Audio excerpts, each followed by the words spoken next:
न पक्ष न विपक्ष। पहिलो पटक संसदको रोस्ट्रममा उभिएर डाक्टर महावीर पुनले दिए अहिलेसम्मकै कडा र ऐतिहासिक मन्तव्य।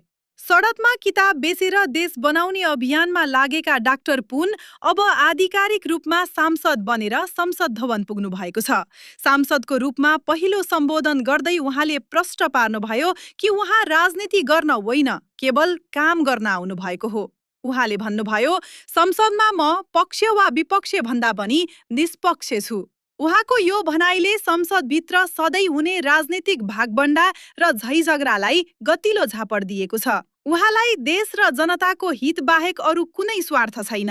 संसदलाई नै क्लास दिने डाक्टर पुनको यो निष्पक्ष अडानलाई तपाईँ 10 मा कति नम्बर दिनुहुन्छ?